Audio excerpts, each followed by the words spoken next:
So Jayson Tatum didn't really play for Team USA. We kind of all know that, and it's almost a meme at this stage. Reason why he didn't play? Pretty sure it was just tactical. Let's be real. Or watching the games, it was just tactical. It was purely because, well, he played the same position as LeBron and KD. And they were the two best players in the team. So, yeah, it was just unfortunate. But before we get on to it, if you guys are new to the channel, we're trying to 222 subscribers by the end of the day. But Jayson Tatum right here has been one of the best players in the NBA. And he was, like, you could argue he was finals MVP last year.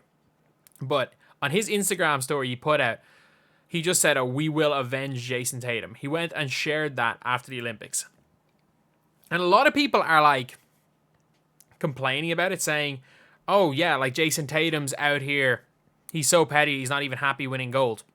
He can't be happy winning gold. But then the same people that are saying they're laughing about him not playing and getting an A in a group project when he does nothing are also now just like, oh, well, he should not be happy when, or he can't just be happy winning gold. When I'm like, it kind of works. It can't work both. You can't have it both ways. You can't be like weak for this, but also weak for celebrating. Like, I don't. People are just gonna hate Jayson Tatum, and yeah, it's an interesting one because a lot of people are saying that it's going to be like his fuel for his MVP. Like, we've been reading about people saying that he's gonna win MVP. So it's like, what's it? Shams talking about how Jayson Tatum's Olympic experience will motivate him to win MVP. Look, I don't think Jayson Tatum is going to win an MVP. I really don't. Just because there's too many good players in the NBA and his team is too stacked. Like, there are 5 players on that team. Jaylen Brown is going to think he's the number 1 option.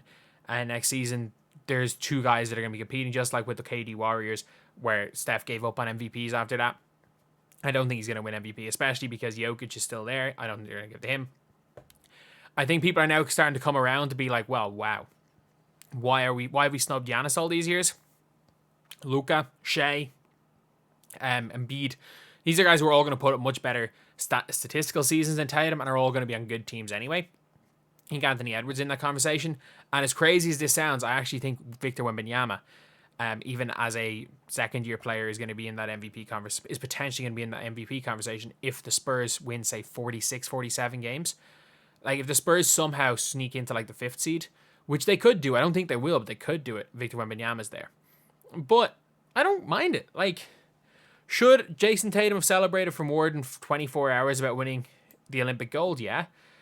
But I don't think he's that happy about it. Like, it's a bit different. I will say it. It's very different for an American person winning Olympic gold than it is for example, a Serbian winning Olympic gold. Like, for Nikola Jokic specifically, like, Nikola Jokic winning bronze for him is probably more important than, like, his ring.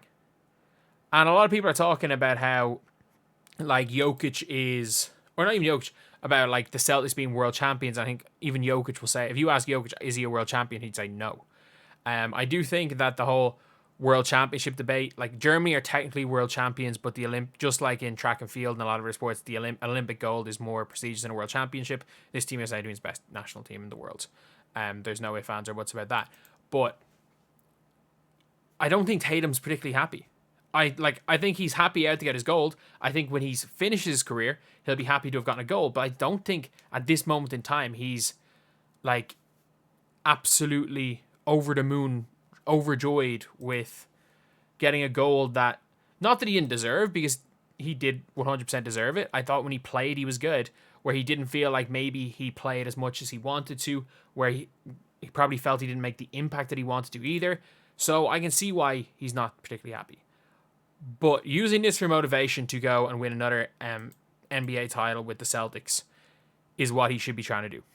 Not go and get an MVP, because I think him doing anything different than he did last year, trying to just get more stats to win that MVP, is going to negatively hurt the team, because they figured it out. This is a team where you've got 5-6 guys. Like, this Celtics team is as dangerous as almost any team I've seen. Just 1 through 5 plus a 6th man, plus 6, 7 men. They're as dangerous as a team as I've seen. So if you're Tatum, trying to go and average 30 might negatively harm your team, rather than just be the number one option. I think he might even defer a little bit to Jaylen Brown, but as far as Tatum is concerned, I think the easiest way to shut up Steve Kerr, or is to not even shut up Steve Kerr, is to not do a Gilbert Arenas where you want to drop 60 on all the Olympic coaches, but making sure you never lose to the Clippers, make sure you never lose to the Warriors, and make sure you never lose to the Heat.